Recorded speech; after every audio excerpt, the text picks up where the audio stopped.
नमस्कार, Arya study point में आप लोगों का स्वागत है। आज हम लोग शुरू करेंगे समाज निर्माण में लैंगिक मुद्दे। ये अभी टॉपिक टेट सीटेट के लिए बहुत ही इम्पॉर्टेंट है।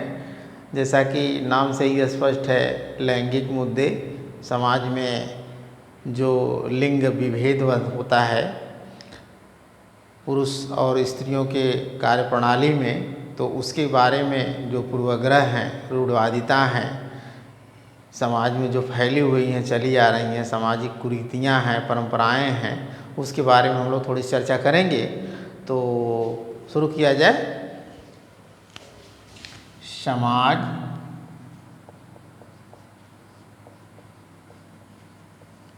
निर्माण में लैंगिक मुद्दे, ठीक है। तो ये हो जाएगा आपका जेंडर इशूज इन सोशल कंट्रैक्ट्स।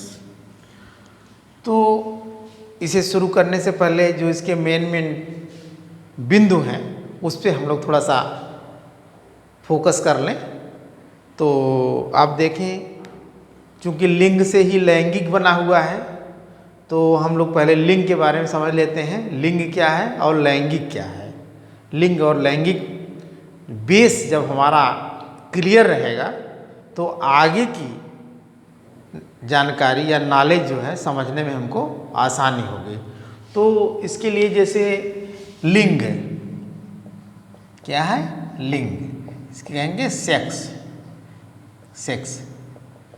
क्या है, ये क्या करता है, ये हमें स्त्री और पुरुष का बोध कराता है। स्त्री और पुरुष का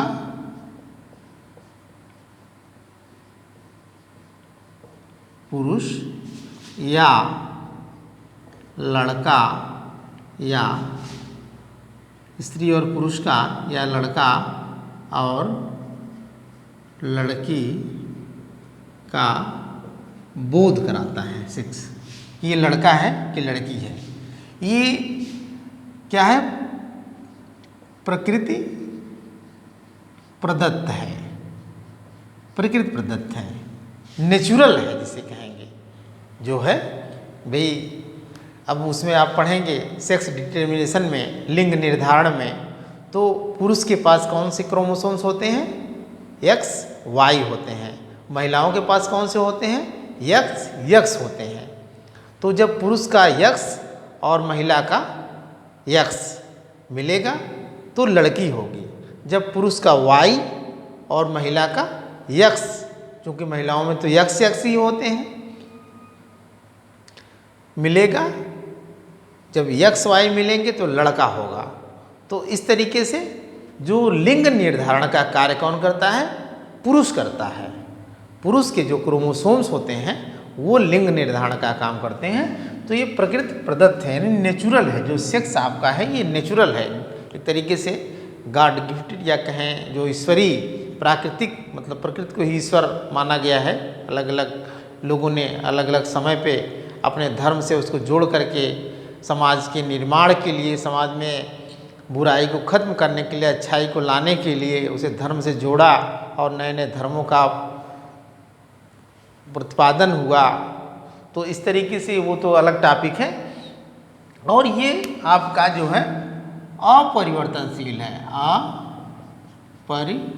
अपरिवर्तनशील है। ये क्या है, अपरिवर्तनशील है। ये जो है आपका अपरिवर्तनशील है, प्रकृति प्रदत्त है। और यह जो है एक तरीके से शारीरिक संरचना है। क्या है, शारीरिक संरचना है। इसे आप याद रखेंगे, एक एक पॉइंट जो बहुत महत्वपूर्ण है। शारीरिक संरचना है, कभी कभी आता है कि ये कौन सी संरचना है, शारीरिक संरचना है, यह अपरिवर्तनशील है, प्रकृति प्रदत्त है। तो इस तरीके से, और स्त्री और पुरुष और लड़का और लड़की का जो बोध कराए, जो ज्ञान कराए, उसे सेक्स कहेंगे। दूसरा आपका लैंगिक, क्या है, लैंगिक। लैंगिक किसे कहेंगे? जेंडर। जेंडर, ये देखें आप, अब देखें इसी से है लैंगिक। ये आपका क्या करता है कि समाजीकरण के पश्चात, समाजीकरण के पश्चात विकसित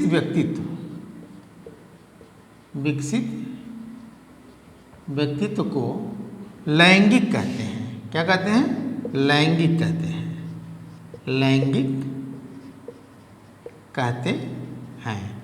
जो हमारा समाजीकरण है, अब समाज में हर बालक व्यक्ति रहता है, समाज की जो परंपराएं हैं, जो व्यवस्थाएं हैं, जो नॉर्म्स हैं, जो वैल्यूज़ हैं, जो कल्चर हैं, जो आचार विचार हैं, जो धर्म संस्कृति हैं, उसके अनुसार जो है जब उसका विकास होता है तो वह जो है एक तरीके से जेंडर है। और जेंडर जो है समाज की सोच है। क्या है? समाज की सोच है।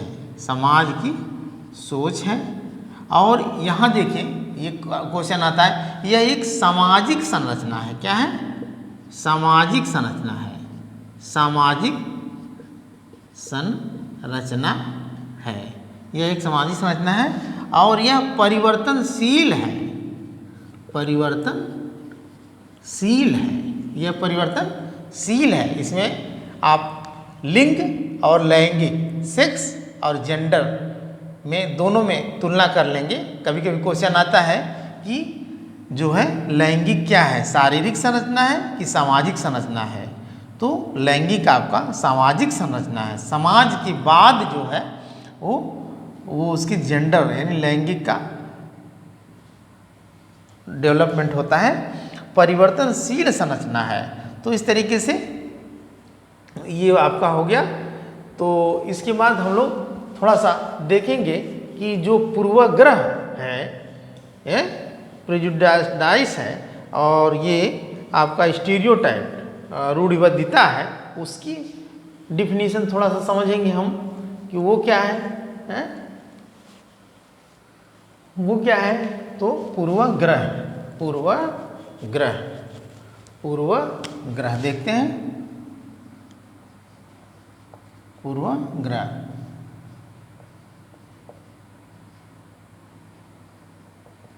नाइस। पूर्वाग्रह, अब ये क्या है कि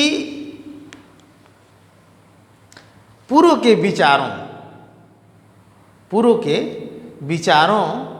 के आधार पे, पूर्व के विचारों के आधार पर भेदभाव और पक्षपात करना, ये क्या आपका कहलाता है? पूर्वाग्रह कहलाता है, प्रेजुडिस कहलाता है। पूर्व के विचारों के आधार पर भेदभाव और पक्षपात करना, ये क्या कहलाता है? आपका पूर्वाग्रह कहलाता है। यानी पूर्व नियम के आधार पर बिना सोचे समझे जो है उस नियम को मान लेना, पुराने नियम को मान लेना। जैसे कि आप देखें समाज में लोग कहते हैं कि लड़के बहुत स्ट्रांग होते हैं, लड़कियां क्या होती हैं? वीक होती हैं, कमज़ोर होती हैं। लोग कहते हैं कि लड़के लोग जो हैं घर के बाहर के काम के लिए बने हुए हैं और लड़कियां जो है घर के अंदर के कार्य के लिए बनी हुई हैं। लोग कहते हैं कि लड़के लोग जो हैं खेल में अच्छे प्रदर्शन करते हैं, लड़कियां खेल में अच्छा प्रदर्शन नहीं करती हैं। लोग कहते हैं कि लड़के लोग जो है बुढ़ापे में अपने माँ बाप का सहारा होते हैं और लड़कियां जो है अपने वो सहारा नहीं होती हैं। तो ये जो हमारे पूर्वाग्रह हैं, पुरानी विचारधाराएं हैं कि लड़कियां डांस अच्छा करती हैं, लड़कियां खाना अच्छा बनाती हैं, दोनों के बीच में जो ये पुरानी बातें हैं, पूर्व के विचारों के आधार पर जो भेदभाव होता है लड़के और लड़कियों में, कि भाई लड़के आगे बैठें, लड़के आगे आ जाएं, लड़कियां पीछे रहो, तुम्हारा पीछे नंबर। तो इस तरीके से जो हमारा ये इसको पूर्वग्रह एक लाइन में हमने इसको परिभाषा को अपने हिसाब से बनाने का प्रयास किया कि पूर्व के विचारों के आधार पर भेदभाव और पक्षपात करना। अगला आपका है रूढ़िबद्धता। रूढ़िबद्धता इसको करेंगे स्टीरियोटाइप।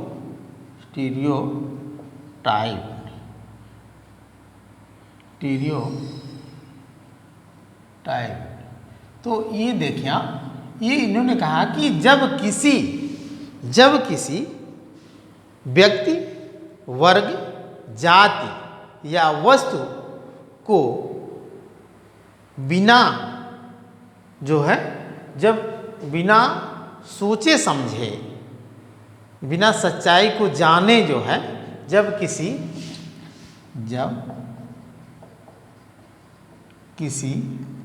वस्तु, व्यक्ति, वर्ग,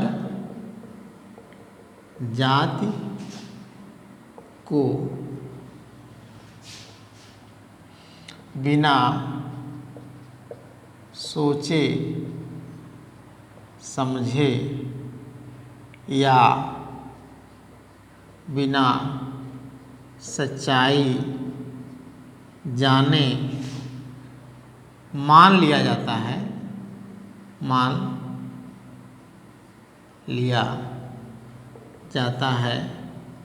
यानी ये धारणा बना ली जाती है कि वस्तु, जाति, वर्ग को बिना सोचे समझे या बिना सच्चाई जाने उसको ये मान लिया जाता है कि यह बात जो है सही है, तो उसको कहेंगे रूढ़िबद्धता, यानी रूढ़िवादी धारणा कहेंगे, उसको रूढ़िवादी धारणा कहेंगे। अब जैसे आप देखिए, कहते हैं ना कि भाई लड़कियों को श्मशान घाट में नहीं जाना चाहिए। पहले की जो रूढ़िवादी धारणा है, ये कहते हैं कि लड़कियों को पूजा पाठ या अनुष्ठान वगैरह में शामिल नहीं होना चाहिए, है। लेकिन चूँकि अब काफ़ी परिवर्तन हो गया है। कभी अभी बताया था कि कौन वहाँ एक साउथ में मंदिर था, कौन से देवता का याद नहीं आ रहा है, कि उसमें स्त्रियों के प्रवेश होने पे बहुत बवाल हुआ था जो है।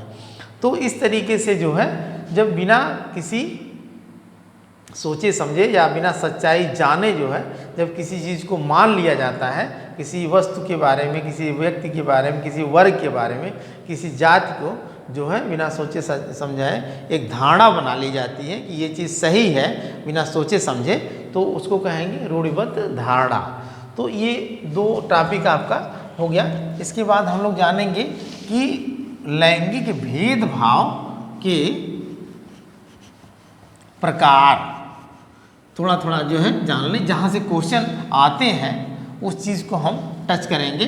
इसमें बहुत ज़्यादा ये नहीं है, क्योंकि ये हमारे समाज, हमारे व्यवहार, हमारे आचार विचार से जुड़ा हुआ है कि भाई हम लोग भी तो एक तरीके से जो भी हमारा है शारीरिक संरचना, पुरुष हैं और महिलाएं हैं, समाज में बच्चे हैं, तो इस तरीके से ये समाज की ही बात हो रही है और अपने ही बारे में हम लिंग या लैंगिक के ही बारे में जो हम लोग देखते हैं, जो व्यवहार करते हैं, जो हमारे साथ व्यवहार होता है, जो हम सुनते हैं, कहते हैं, बोलते हैं, तो उससे जोड़ करके अगर हम इसको समझेंगे तो जल्दी समझ में हमारे आएगा। तो कहते हैं लैंगिक भेदभाव, लैंगिक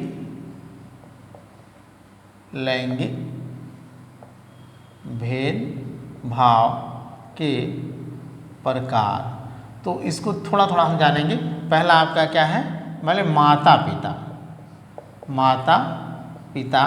दूसरा है परिवार। तीसरा है पास पड़ोस। अगला है, तीसरा था ये। चौथा है समाज की सोच। पांचवा है पूर्वाग्रह। छठवां है रूढ़िबद्धता। सातवां है सांस्कृतिक कुरीतियाँ। सांस्कृतिक कुरीतियाँ। 8वां है स्वास्थ्य, स्वास्थ्य, स्वास्थ्य। 9वां है स्वास्थ्य, शिक्षा, शिक्षा। और 10वां है सरकारी नौकरी, सरकारी नौकरी। 11वां है रोजगार के अवसर, रोजगार के अवसर। 12वां है नियम। हैं तो बहुत, लेकिन हम लोग मेन को जानेंगे। अब इसमें थोड़ा देख लें। लैंगिक भेदभाव के जो प्रकार है, शुरू में जब बच्चा परिवार में पैदा होता है, माँ बाप के संपर्क में रहता है, तो वहीं से माँ बाप जो है बच्चे के साथ भेदभाव करना शुरू कर देते हैं। कहते हैं ना कि लड़का है तो उसको ज़्यादा सुविधा देंगे, खान पान, रहन सहन, कपड़े, सारी व्यवस्था के लिए, और लड़कियों के लिए जो है उतनी व्यवस्था नहीं देते हैं। वो सोचते हैं कि ये तो हमारा वंश चलाएगा, लड़कियां कौन सा, ये तो दूर चली जाएंगी, दूसरे घर चली जाएंगी। तो इस तरीके से माँ बाप जो है मेन शुरुआती जो है वो एक तरीके से उनके अंदर जो है भेदभाव, लैंगिक भेदभाव वो शुरू कर देते हैं। हालांकि ऐसा नहीं करना चाहिए। दूसरा है परिवार, परिवार के और सदस्य भी उसी परिवार में रह रहे हैं, वो लोग भी अरे बाबू पढ़ लिख के कलेक्टर बनवा, डॉक्टर बनवा, इंजीनियर बनवा, हैं।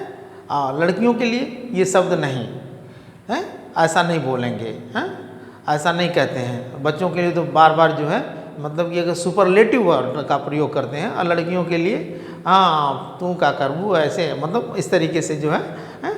तो ये भी परिवार भी, माता पिता भी, पास पड़ोस में जब बच्चा जाता थोड़ा बड़ा होता है तो वहाँ भी बच्चों के साथ जो है लोगों का लगाव, और किसी चीज़ के लिए उसको खिलाना, बुलाना, डुलाना, इस तरीके से जो है ज़्यादा उसका वो होता है। अब बच्चियाँ होती हैं तो तुम घर जाओ बेटा, तुम घर जाओ, ऐसा करते हैं ना। तो इस तरीके से भी ऊपर पास पड़ोस भी उनके साथ कहीं न कहीं जो है दिखाई देता है। आप भी देखेंगे समाज में। फिर समाज की सोच, अब यही भाई माता पिता, परिवार, पास पड़ोस, ये भी समाज की सोच। जैसे किसी ने कहा ना कि जॉन डीवी ने कहा था कि परिवार जो है एक छोटा समाज है, तो समाज की सोच जो है वह भी जो है बच्चे के साथ लैंगिक भेदभाव मतलब करती है। लड़के और लड़कियों में जो है भेदभाव, समाज की भी धारणा होती है कि ये लड़का है तो ये बनेगा, लड़की है तो ये बनेगी, लड़के को अच्छी स्कूल में यार एडमिशन कराओ। मैंने देखा, मेरे एक रिश्तेदार थे और उनके और जो बच्चियां थी, यानी 2 बच्चियां थी, एक बच्चा था, तो बच्चियों का एडमिशन उन्होंने केंद्रीय विद्यालय में करवा दिया, और बच्चे का एडमिशन जो है एक महंगे से महंगे स्कूल में, देहरादून में जो है एक बड़े स्कूल में, जो जिसकी फ़ीस वगैरह, जिसकी सारी व्यवस्थाएं अच्छी थी, तो वहाँ भी, क्योंकि ये नहीं होना चाहिए, लेकिन लोगों की सोच होती है कि भाई अरे लड़कियों को तो चलिए ऐसे तैसे पढ़ा दिए, और लड़कों को भाई तो आगे चल करके कुछ करना है, लड़कों को महंगे से महंगे स्कूल में पढ़ाएं। तो इस तरीके से कि ये जो है ये होता है। फिर पूर्वाग्रह, जो हमने बताया कि पूर्वाग्रह की मतलब कि जो ये सोच हमारी होती है कि पक्षपातपूर्ण रवैया जो होता है, ये भी हमारा समाज, परिवार, पास पड़ोस, विद्यालय ये करता है। रूढ़िबद्ध धारणा जो हम हमारे जो समाज की जो व्यवस्था पहले से बन चुकी है, बिना सच्चाई जाने लोग उसको फॉलो करते हैं। सांस्कृतिक कुरीतियाँ काफ़ी हैं भाई, समाज है, संस्कृति है जो हमारे एक तरीके से नैतिक कर्तव्य हैं, उसमें भी, और रहन सहन है, बातचीत है, ये सारी जो व्यवस्थाएं कह लीजिए, उसमें भी जो है हम कहीं न कहीं अपने समाज में लड़के और लड़कियों के साथ जो है पूरा समाज ही एक तरीके से भेदभाव करता है, नहीं करना चाहिए। स्वास्थ्य, अब देखें लड़के की तबीयत खराब होती है तो लोग बहुत ज़्यादा परेशान हो जाते हैं, कहीं न कहीं से इलाज करवाइए। ये पीने के लिए दूध दीजिए, पीने के लिए फल, खाने के लिए फल दीजिए, है कि नहीं, नॉर्मल। अब तो खैर नहीं ऐसा, लेकिन आज भी अगर परिवार में आता है कोई ऐसी चीज़ जो महंगी से महंगी चीज़ आती है, तो उसके लिए जो है खाने पीने की, उसके स्वास्थ्य को लिए जो आती है, तो पहले प्रेफरेंस बच्चों को, लड़के को दिया जाता है, और लड़कियों को अरे चलो तुमको आधा ले लो, और तुम लड़के को से भी लाता है माँ बाप उसका, तो कहता है कि ला बाबू तू एक बड़ा ले ला, और लड़की को कहता है कि तुम चलो आधा आधा करके, 2 लड़कियां 3 लड़कियां तो आधा आधा करके ले लो, बाबू को एक खड़ा दे दो। तो ये भी स्वास्थ्य के लिए भी, शिक्षा के लिए आप देखिए, मैंने बताया कि पढ़ाई लिखाई में भी लोग जो है भेदभाव करते हैं कि लड़कियां क्या है, लड़कियां तो अरे बहुत पढ़ लिख लेंगी तो बीए करवा दो यार, गृह कार्य की शिक्षा ददे दो। किसी ने कहा ना कि ये भी एक क्वेश्चन आता है कि शिक्षा में जो है लड़कियां जो है, लड़कियां का औसत कितना है, 65% है, इसी वजह से है लड़कियां का। और लड़कों का कितना है, लड़कों का यानी पुरुषों का कितना है, या लड़कियां कह लें या लड़कों कह लें, या पुरुष या महिला कह लें, तो लड़कों का कितना है 82% है। इसे आप याद रखेंगे, कभी कभी क्वेश्चन आता है कि लड़के और लड़कियों का जो प्रतिशत कितना है, लड़कियां 65% है और लड़के जो है 82% है। फिर सरकारी नौकरी आप देखें, सरकारी नौकरी के लिए भी लोग प्रोत्साहित करते हैं कि भाई कोचिंग करने दिल्ली चले जाओ, पटना चले जाओ, देहरादून चले जाओ, बॉम्बे चले जाओ। लड़के को ज़्यादा वो देते हैं कि भाई सरकारी नौकरी मिल जाए। लड़कियां क्या है, अरे यार चलो घर का काम करेंगी, और टीचर वगैरह इस तरीके से आजकल तो ये प्रचलन भी हो गया। आप देख रहे हैं कि भाई लड़का की शादी की बात जब होती है तो लड़का अगर जॉब पा गया, चाहे वो टीचर हो गया, तो वो तो प्राथमिकता रहती है कि लड़का टीचर हो गया तो लड़कियां टीचर ये ज़्यादा खोजेगा। अगर दूसरे भी जॉब में मान लीजिए बैंक या रेलवे या अदर्स, मान लीजिए ब्लॉक में जो भी सेक्रेटरी वगैरह ये सब जो भी समूह की पोस्ट हैं या बड़े पोस्ट में, तो उसके लिए भी अरे भाई लड़की टीचर रहेगी तो घर का भी काम देख लेगी और वो अपना स्कूल का भी काम देख लेगी। तो इस तरीके से सरकारी नौकरी में भी लड़कियों को जो है उस तरीके से भेदभाव नहीं होना चाहिए। रोजगार के अवसर, वही रोजगार के अवसर के लिए जो है लड़कियों को अरे भाई चला ये फार्म भर दीजिए, वो फार्म भर दीजिए। लड़कों के लिए भाई तुमको वहाँ जाना है, चलो कलकत्ता जाना है, यहाँ जाना वहाँ जाना, तो उसके लिए रोजगार के अवसर के लिए ज़्यादा लोग प्रेफरेंस देते हैं कि भाई तुम जाके तैयारी करो। नियम कानून की बात आती है तो उस लड़कियों के लिए बहुत ज़्यादा बंदिश लगा दी जाती है, रोक दिया जाता है कि नहीं तुमको ये नहीं करना, वो नहीं करना, यहाँ नहीं जाना, वहाँ नहीं जाना, रात हो गई तो कोचिंग नहीं जाना है, लड़कों को फ्री छोड़ दिया जाता है। क्योंकि हमारा समाज भी उस तरीके का बना हुआ है। अब क्या कहा जाए, समाज भी ओपन समाज नहीं है, अभी पुरुष प्रधान समाज की बात होती है, तो तमाम अराजक तत्व हैं कह लीजिए आप, जो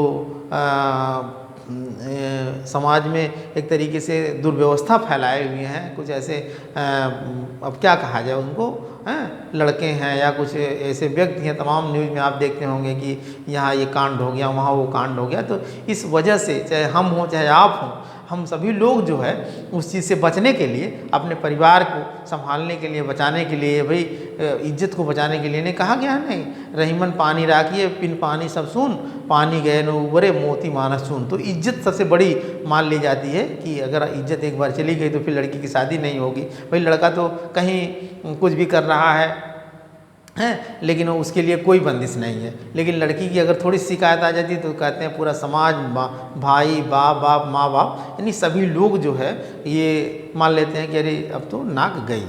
तो ये भी एक तरीके से ये जो बना दिया गया है, तो ये नहीं होना चाहिए। लेकिन समाज की जो व्यवस्था है, समाज को बदलना है। हम ही आप लोगों का दायित्व है कि समाज को बदला जाए और समाज में अच्छे विचार लाया जाए, अच्छी सोच लाई जाए, अच्छी मानसिकता जाए, स्व जो है आदर्शवादी व्यवस्थाएं हो।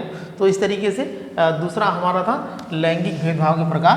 फिर अब आपका है लैंगिक भेदभाव के कारण।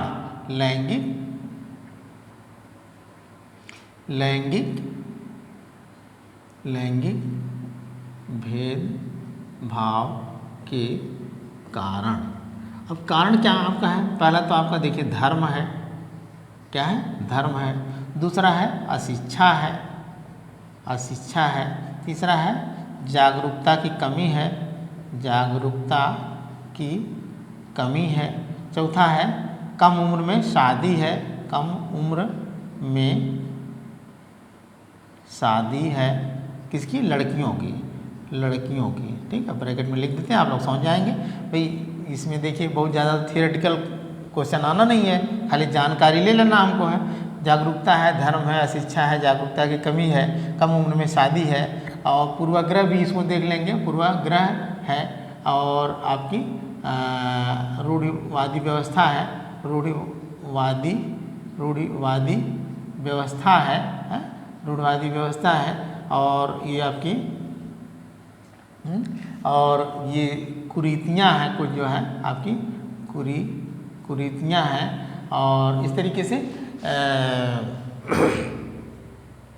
अब धर्म यानी जातिवादी व्यवस्था भी कह लेंगे आपके, जातिवादी व्यवस्था तो हमारे समाज के लिए एक तरीके से बहुत बड़ा श्राप है, समझ लें आप कि ये भारतीय समाज जो है, जो हमारी जाति व्यवस्था अगर यहाँ से ख़त्म हो जाए तो मेरा ये मानना है कि फिर हमारा देश जो है सोने की चिड़िया जो कहा जाता था हो जाएगा। लेकिन ये जाति व्यवस्था ख़त्म होने के बजाय और बढ़ रही है। समाज जो है इसको ख़त्म करना चाहिए जाति व्यवस्था को, है? तो ये जाति व्यवस्था जो अगर ख़त्म हो जाए तो बहुत सुधार हो जाएगा। हमारे समझ लिए हमारे भारत देश एकदम प्राकृतिक संसाधनों से भरा हुआ है। ये विदेशी लोग यहाँ केवल लूटने के लिए आते थे और लूट करके आप देखेंगे ले गए हैं, खजानों भर के ले गए हैं। 17 बार आक्रमण किया गजनवी जैसे ने, हैं, केवल उसका मेन उद्देश्य था कि जो है बस केवल धन और दौलत को लूट करके ले जाना। तो इस तरीके से ये क्या था कि भाई जातिवादी व्यवस्था में बटे हुए थे, ब्राह्मण, क्षत्रिय, वैश्य, शूद्र, हैं। तो ब्राह्मणों का काम था भाई पूजा पाठ करना, पढ़ना लिखना, क्षत्रियों का काम था केवल लड़ना, वैश्य का काम था अपना जो बनियागिरी करना, और शूद्र का काम था सेवा करना। अब 4 भाई हैं, चारों का काम बांट दिया गया। कोई अब केवल एक ही भाई जो लड़ेगा और बाकी मार दे, बारी सबको वो मार देगा। तो वही व्यवस्था हुई ना। अगर सारे समाज के लोग पहले से चाहे आज से अगर एक रहे होते, तो अब जब हमारे यहाँ अंग्रेज ही आए तो उस समय हमारे देश की जनसंख्या कितनी थी, लगभग 21 करोड़ थी। लेकिन एक ही 2 अंग्रेज, 10-12 की संख्या में अंग्रेज या 25-50 की संख्या में अंग्रेज जो है यहाँ के लोगों में फूट डाल करके और राज करते चले गए। बारी से पूरा जो है कलकत्ता से लेकर के पूरे जो है कन्याकुमारी तक जो है नहीं, पूरा हिमालय पर्वत से लेकर के चारों तरफ पूरा जो है राज कर लिए। तो हमारी यहाँ की जाति व्यवस्था की कमी के कारण अगर हम लोग संगठित रहे होते, सभी लोग लड़े होते, तो एक हाथ मारते तो अंग्रेज साले मर गए होते। लेकिन क्या था कि बस नहीं भाई केवल क्षत्रिय ही लड़ेंगे। तो इस तरीके से बांट दिया गया था लोगों को। तो हम लोग इसमें जानेंगे धर्म। अब देखें धर्म भी बहुत बड़ा कारण है लैंगिक भेदभाव के लिए, है कि धार्मिक व्यवस्थाएं जो हैं कि भाई ये कार्य लड़के करेंगे, ये लड़कियां नहीं करेंगी। धार्मिक अनुष्ठान वगैरह में जो जाना है, ये कार्य करना है। हालांकि पूजा पाठ तो घर में औरतें ज़्यादा ही करती हैं, लेकिन अगर बाहर आप देखेंगे तो इस तरीके से उनके लिए जो है वो बहुत सारे ऐसे मंदिर हैं जहाँ पर उनका प्रवेश वर्जित कर दिया गया है। और अशिक्षा, भाई अशिक्षा तो कारण बहुत बड़ा कारण है कि लैंगिक भेदभाव का। भाई चलो इनको जानकारी नहीं है, पढ़ी लिखी नहीं है, तो इनको ये काम का लगा दो, छोटे मोटे काम लगा दो, हैं, ये स्वीपर का काम कर रही हैं या झाड़ू पोछा लगा रही हैं या दाई का काम कर रही हैं, और तो वो अशिक्षा भी है। और जागरूकता की कमी भाई जागरूक नहीं है, जानकार नहीं है, तो इसलिए उनके साथ भी भेदभाव हो रहा है। उनको निर्बल समझ करके, कमज़ोर समझ करके, इस तरीके से कम उम्र में शादी भी हो जाती है लड़कियों की। तो कम उम्र में शादी हो जाएगी, जिम्मेदारियां बढ़ जाएंगी, बाल बच्चे हो जाएंगे, तो उनकी पारिवारिक जिम्मेदारियां बढ़ जाती हैं। और फिर उसके साथ जो है वो भी एक कारण बनता है भेदभाव का, कि जैसे चाहे उनको वैसे जो है यूज लोग करते हैं। फिर पूर्वाग्रह, अब पूर्वाग्रह वही मतलब कि बिना जो है सोचे समझे पक्षपात किया जाता है उनके साथ। रूढ़वादी व्यवस्था है कि समाज की जो एक तरीके से बिना सच्चाई जाने ही वो जो पहले से चली आ रही व्यवस्था है उसको लोग फॉलो कर ले। कुरीतियाँ, जैसे बहुत सारी कुरीतियाँ हैं हमारे समाज में, हैं कि ये नहीं, पहले लोग कहते थे कि जो विधवा औरतें हैं वो सामने पड़ जाएंगी तो हमारा काम अशुभ हो जाएगा, हैं। तो इस तरीके से ये सब बहुत कुरीतियाँ हैं कि भाई ये सामने नहीं पढ़ने चाहिए। छोटी जातियों के लोगों के सामने आ जाते थे कि अरे आप आज कौन मुँह पड़ गया, दक्षिण दिशा नहीं जाना चाहिए, उत्तर दिशा नहीं जाना चाहिए। जैसे मैंने ओशो का वो पढ़ रहा था तो उसमें ने कहा कि जो है वो एक लेख उनका मुझे बहुत पसंद आया। उन्होंने कहा कि आदमी यानी बच्चा पैदा होता है या आदमी पैदा होता है बिना मुहूर्त देखे और मरता भी है बिना मुहूर्त देखे, लेकिन वो जीवन भर मुहूर्त के पीछे ही भागता है। ये काम करना है तो मुहूर्त देखो, वो काम करना है तो मुहूर्त देखो, यहाँ जाना है तो मुहूर्त देखो, शादी करना है तो मुहूर्त देखो, ये करना वो करना, जीवन भर वो मुहूर्त के पीछे ही भागता है और पैदा होते और मरते समय कोई मुहूर्त नहीं देखता। तो इस सब कुरीतियाँ हैं जातिवादी व्यवस्था के बारे में। अभी तो होगी जातिवादी जो व्यवस्था है। तो इस तरीके से लैंगिक भेदभाव कारण है। और लैंगिक भेदभाव के जो है ये आपका फिर इसकी लैंगिक भेदभाव के उपाय हम जानेंगे। थोड़ा सा लैंगिक भेदभाव के उपाय क्या होना चाहिए, भाई वही जो कारण है उसको अगर हम खत्म कर देते हैं तो वही हमारे जो है उपाय हो जाएंगे। अब जैसे स्त्रियों के लिए जो है लड़कियों के लिए शिक्षा की व्यवस्था को कर दी जाए है। लैंगिक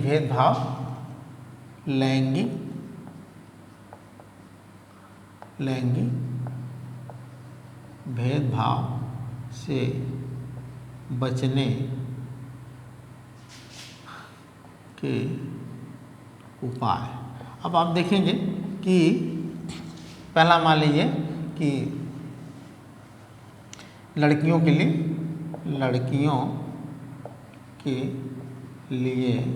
शिक्षा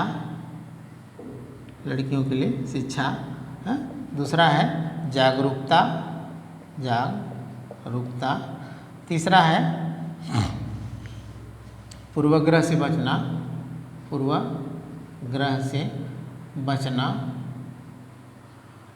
चौथा है रूढ़िवादी व्यवस्था का उन्मूलन होना चाहिए, उन्मूलन हो। और आपका पांचवा है जागरूकता, लड़कियों के लिए शिक्षा और वैज्ञानिक सोच हो, आपकी वैज्ञानिक सोच हो, दूरदर्शी सोच हो, दूरदर्शी सोच हो। और इस तरीके से ये आप समाज में रह रहे हैं, देख रहे हैं सारी व्यवस्थाओं को, तो आप भी भरसक यही प्रयास करेंगे, एक शिक्षक बनने जा रहे हैं। तो ये भेदभाव, लैंगिक भेदभाव से बचने के जो उपाय हैं, सबसे पहला उपाय तो हमारा है लड़कियों के लिए शिक्षा की व्यवस्था जो है सरकार कर भी रही है। बहुत सारा परिवर्तन हो गया है। पहले लोग लड़कियों को पढ़ाते नहीं थे, लेकिन आज जो है आज लड़कियां टॉप भी कर रही हैं, रिजल्ट भी आते हैं। तो लड़कियां जो है लड़कों से पेपर में निकलता है कि लड़कियां ने लड़कों से फिर बाजी मारी, परसेंटेज उसके अच्छे आते हैं।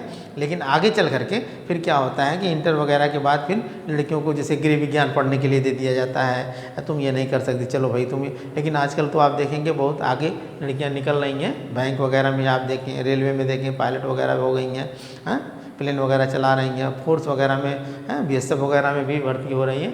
तो उनकी ये किसके लिए किस वजह से हो रही है? शिक्षा की व्यवस्था उनके लिए अच्छी है। तो ये अगर अच्छी शिक्षा की व्यवस्था होगी तो लैंगिक भेदभाव से लोग बच जाएंगे। जागरूकता का मतलब जानकारी उनको होनी चाहिए। हर क्षेत्र में उनके लिए पेपर पढ़ने की व्यवस्था हो, मैगजीन पढ़ने की व्यवस्था हो, कोचिंग करने के लिए उनको छूट दी जाए। उनको जो है हर क्षेत्र में खेल खेलने के लिए दी जाए। जितने भी खेल वगैरह हैं, स्कूलों में भी खेल वगैरह सारी व्यवस्था।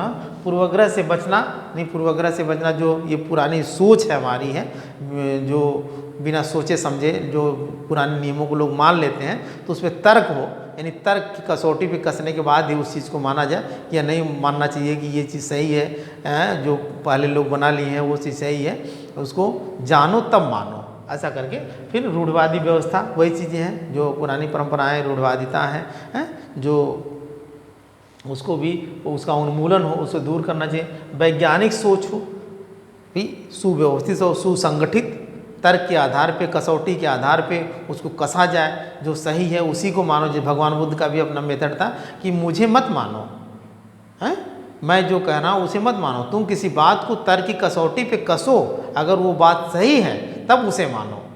इसे कहते हैं ना बुद्धम शरणम गच्छामि, मतलब कि बुद्धम के मतलब कि भगवान बुद्ध की शरण में जाने का मतलब नहीं, बुद्धि की शरण में जाओ, ज्ञान की शरण में जाओ।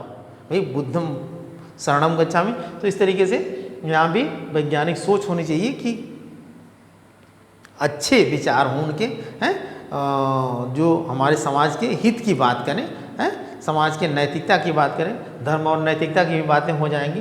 दूरदर्शी सोच हो, भाई फ्यूचर के लिए उनके लिए क्या अच्छा होगा, क्या खराब होगा, अगर हम इसका परिणाम क्या होगा। तो इस तरीके से ये आपका हो गया। अगला था कि लैंगिक भेदभाव, लैंगिक भेदभाव और शिक्षा, कभी कभी आता है शिक्षा और विद्यालय। इसके आप थोड़ा देख लें।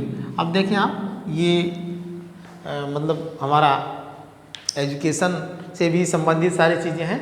तो सबसे पहले जो है अध्यापक को भी चाहिए, या विद्यालय का वातावरण जो है, जैसे प्रार्थना वगैरह होती है तो अक्सर आप देखेंगे जहाँ को एजुकेशन है, लड़के लड़कियाँ दोनों हैं, तो टीचर लोग क्या करते हैं कि लड़कों से ही प्रार्थना करवाते हैं। नहीं, ऐसा नहीं करना चाहिए। क्या भाई बारी से ऐसा करना चाहिए कि लड़के भी करें, लड़कियां भी करवाएं।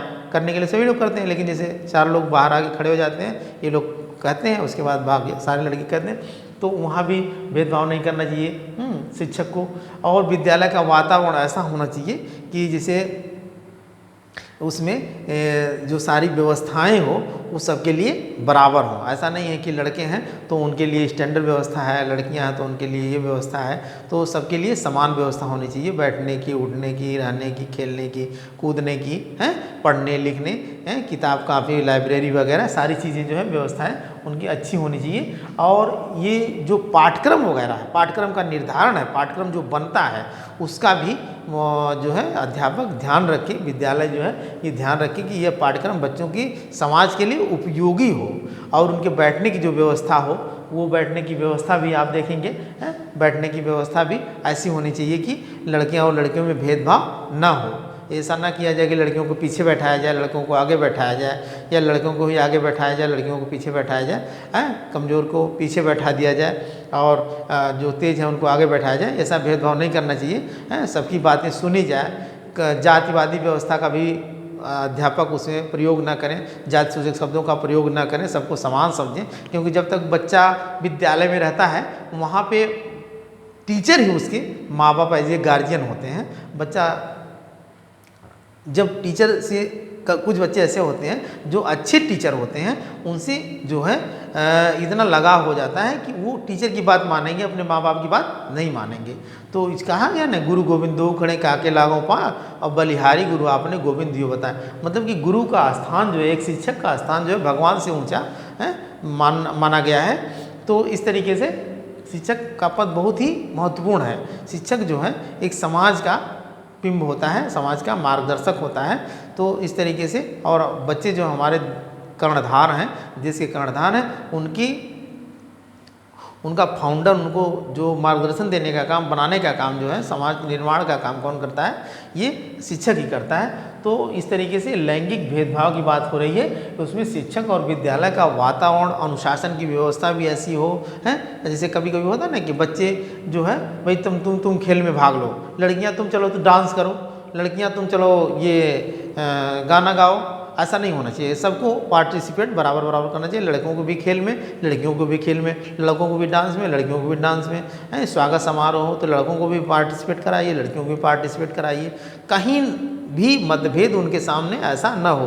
कहीं बच्चे कह भी देते हैं कि अरे सर जो है बार बार उसी से मांग रहे हैं ये चीज़, उसी से ये कर रहे हैं, ये भी गलत संदेश जाता है। तो ऐसा नहीं होना चाहिए कि लड़के और लड़कियों में भेदभाव जो है अध्यापक और विद्यालय प्रशासन जो है न करे, क्योंकि इसका बुरा संदेश जाता है। तो ये छोटा सा टॉपिक था कि लैंगिक जो है